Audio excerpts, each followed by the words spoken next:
नमस्कार मित्रांनो, माझं नाव Tushar Petkar and welcome back to my YouTube channel Tushar Petkar blog. तर कसं आहेत मित्रांनो, भावांनो, बहिणींनो, तर आज आमचा आहे पुरीमध्ये तिसरा दिवस. तर आम्ही 2 दिवस झाले म्हणजे जगन्नाथ प्रभूंची मंदिराच्या आजूबाजूचा परिसर सगळा बघत आहोत. काल पूर्ण रथ बघितला, रथसोबत त्याच्यानंतर मग मंदिराला खूप जास्त वेळ लागला दर्शनाला, कारण की प्रचंड गर्दी आहे, कारण की आजपासून मंदिरच बंद आहे. तर मंदिर बंद आहे म्हणून या कारणाने आम्ही मग विचार केला की आज दर्शन सगळं कंप्लीट करू. आजचा दिवस आम्ही कोणार्क मंदिर, जे सूर्य मंदिर आहे ते बघणार आहोत. एक लिंगराज मंदिर आहे, खूप जुनं मंदिर आहे. म्हणजे पुरीमध्ये आल्यानंतर त्या मंदिराचं दर्शन केलंच पाहिजे असं बोललं जातं. मग ते मंदिर पण बघणार आहोत आणि 2-3 असे स्पॉट्स आहेत अजून, ते सगळे कवर करणार आहोत. भरपूर मजा येते.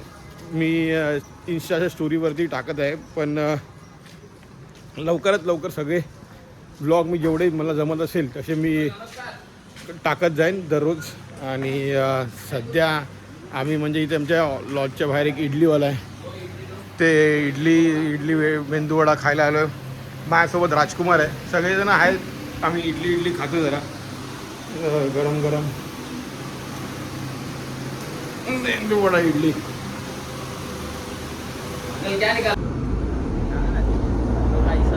बोल जगन्नाथ भगवान की जय, गणपती बाप्पा मोरया, मंगल मूर्ती मोरया, ओम नमः पार्वती पते, हर हर महादेव.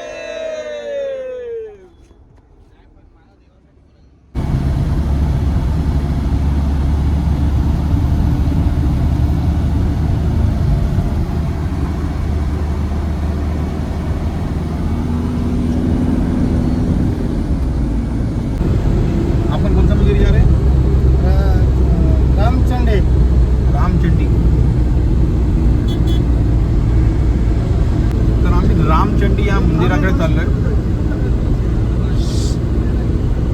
तर इथून आम्ही आज ते कोणार्क टेम्पल, लिंगराज टेम्पल, हे सगळे टेम्पल आज बघणार आहोत. तर सध्या आम्ही चाललोय रामचंडी या टेम्पलमध्ये, जे मंदिर आहे.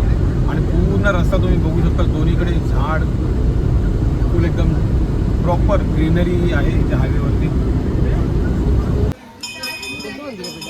रामचंडी काय आहे वैशिष्ट्य?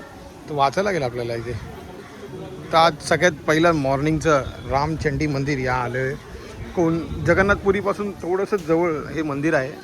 प्राचीन मंदिर आहे आणि इथे सगळं ओडिशा लँग्वेजमध्ये, म्हणजे त्यांच्या लँग्वेजमध्ये लिहिलेलं आहे, जेणेकरून मग काय मला सांगता येत नाही तुम्हाला. आणि ह्यांची लँग्वेज आणि आपली लँग्वेजमध्ये हे होत नाही, म्हणून मला थोडं जमत नाही सांगायला. बघू, लेट सी. मला अगर माहीत पडलं तर मी तुम्हाला याची माहिती देईन.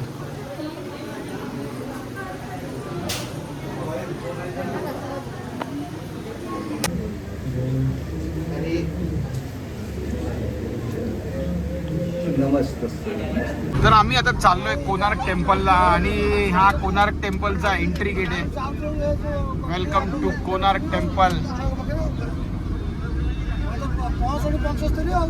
तर जगामध्ये 8 सूर्य मंदिर आहेत. तर एक मंदिर जम्मू काश्मीरला आहे, दुसरा आसामला आहे, तिसरा राजस्थानला आहे, चौथं गुजरातला आहे,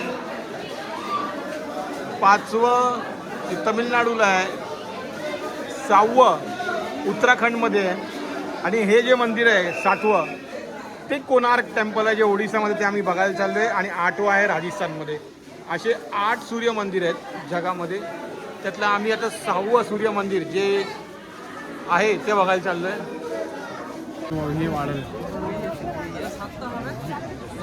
एक छोटीशी अपडेट, म्हणजे तुम्हाला कोणार्क टेम्पलमध्ये जायचं आहे, दर्शन म्हणजे संपूर्ण मंदिर बघायचं आहे, सूर्य मंदिर, जे 6वं सूर्य मंदिर आहे जगातलं. तर तुम्हाला इथे यायचं असेल तर तुम्ही भारतीय असाल तर तुमचा फायदा आहे. तुम्हाला 40 रुपये तिकीट आहे. अगर तुम्ही फॉरेनर आहात तर तुम्हाला 600 रुपये एंट्री आहे. तर हे छोटंसं अपडेट, म्हणजे तुम्हाला जायचं असेल मंदिरात तर तुम्ही जाऊ शकता, पण तुम्हाला 40 रुपयाची तिकीट काढायला लागेल. आणि भरपूर लाईन आहे इथे. लाईन सोडू नको, आता प्लीज काढायची. 1-3-4 घेऊ नाही शकत तू. तर हे आहे सूर्य मंदिर, 6वं सूर्य मंदिर जगातले. 8 सूर्य मंदिर आहे, तर हे 6वं सूर्य मंदिर आहे.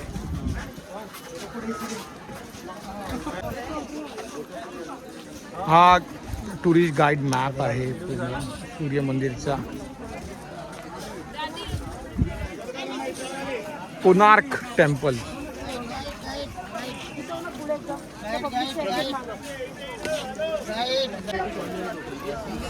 काय कार्विंग केलेली आहे तुम्ही बघू शकता. हे पडल्यानंतर मंदिर सुद्धा, म्हणजे पाडल्यानंतर मंदिर सुद्धा एवढं छान दिसतंय. समजा हे संपूर्ण मंदिर असतं तर किती छान दिसलं असतं. ते सूर्य मंदिर टेम्पल आहे, बघू शकता. खूप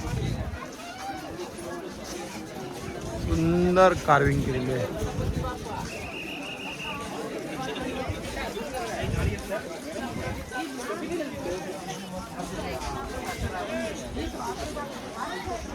मंदिर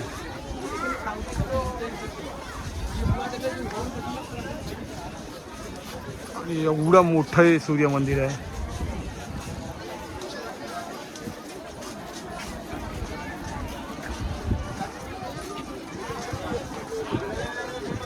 तर जे आपल्या भारताचे जी 10 रुपयाची जी नोट आहे सध्याची, ती ही नोट आहे. आणि या नोटवरती जो सूर्य मंदिरचा जो चक्र आहे, तो हा चक्र आहे इकडे तुम्ही बघू शकता. आणि हा सूर्य टेम्पल 10 रुपये.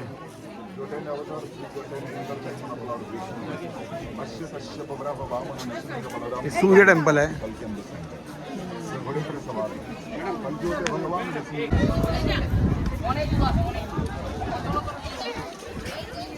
तर माझ्या मागे जे मंदिर आहे,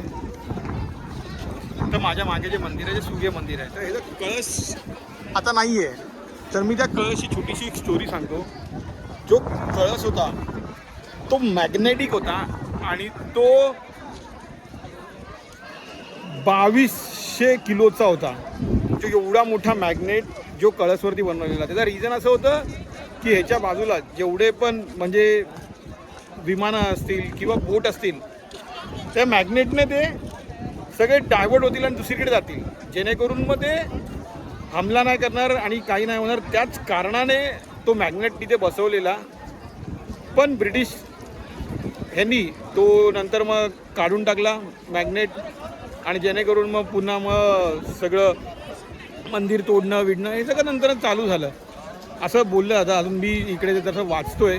पण तो मॅग्नेट काढला आणि आता तो कळस नाही आहे मंदिराच्या वरचा. मी तुम्हाला दाखवतो. 2200 किलोचा मॅग्नेट होता. आणि हे मंदिराचे जे पिल्लर आहेत, हे जे पिल्लर आहे हे सगळे आतून आयन आहेत त्याच्यामध्ये, जेणेकरून जी आतली मूर्ती होती, आता जी मूर्ती नाही आहे, पण ज्या आतमध्ये जी मूर्ती होती ती तरंगायची. म्हणजे ती वरती तरंगायची. त्याचं रिझन होतं असं की पूर्ण हे लोखंडाचं आहे आणि वरती मॅग्नेट होता, जेणेकरून म्हणजे वरतून विमान पण उडायचा तरी पण तो पण कॅच करता म्हणून, जेणेकरून मग ते लोक हे नाही करायचे, आक्रमण नाही करायचे. अशी छोटीशी स्टोरी मला माहीत पडली. आता सूर्य मंदिर एवढा मोठं मंदिर होतं, तुटल्यानंतर पण एवढं सुंदर दिसतंय. तर विचार करा, हे अगर अस्तित्वात असतं तर किती मोठं दिसलं असतं.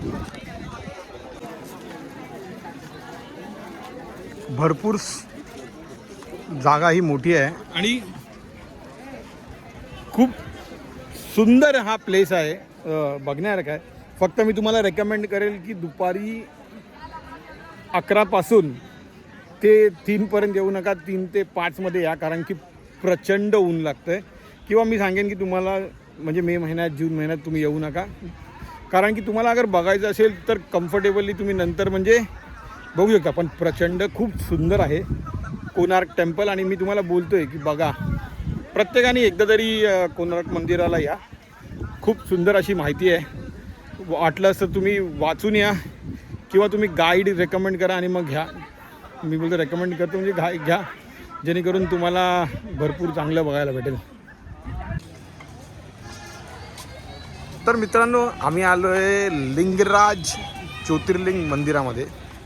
जे मंदिर म्हणजे खूप प्राचीन आहे आणि पुरीमध्ये असं बोललं जातं जगन्नाथ मंदिरचं दर्शन केलं तर त्याच्यानंतर लिंगराज मंदिराचं पण दर्शन करायचं अशी खात्री आहे. म्हणजे एकतर आधी करा किंवा नंतर करा, पण लिंगराज मंदिराचं दर्शन करायचं असं जे कोणी पुरीचं जगन्नाथपुरी भगवानाचं दर्शन करतात त्यानंतर किंवा आधी. सध्या मला असं वाटतं की मोबाईल अलाव नसेल, कारण की हे खूप जुनं असं प्राचीन मंदिर आहे. तर आम्हाला पुन्हा मोबाईल आतमध्ये ठेवायला लागेल आणि मग दर्शनाला जायला लागेल. मंदिर संपूर्ण परिसर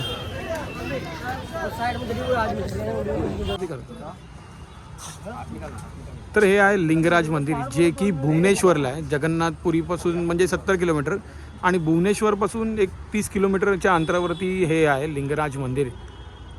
जगामध्ये तुम्हाला अगर 12 ज्योतिर्लिंग करताना आले पण तुम्ही लिंगराज या मंदिराला दर्शन दिलं तर तुम्हाला 12 ज्योतिर्लिंगाचा आशीर्वाद प्राप्त होतो. जसं की बोललं जातं की लिंगराज हा जेवढे लिंग आहेत त्याचे राजा आहे हा लिंगराज म्हणून, असं याचं नाव आहे. आणि पुरीमधलं एक खूप मोठं असं एक धार्मिक स्थळ आहे भुवनेश्वर पुरीमधलं. संपूर्ण मंदिरमध्ये आतमध्ये कॅमेरा अलाव नाही म्हणून मी बाहेरूनच व्हिडिओ काढतो आहे आणि तुम्हाला दाखवतो आहे ब्लॉगमधून. खूप मोठं असं मंदिर आहे हे.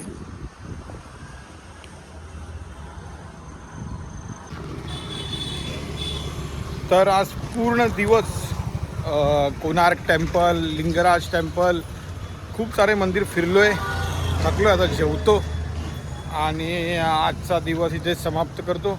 तर उद्या आहे स्नान पौर्णिमा, त्याची व्हिडिओ मी बनवेलच. तर आजचा ब्लॉग मी इथेच एंड करतो. तर कसा वाटता माझा ब्लॉग नक्की कमेंटमध्ये सांगा.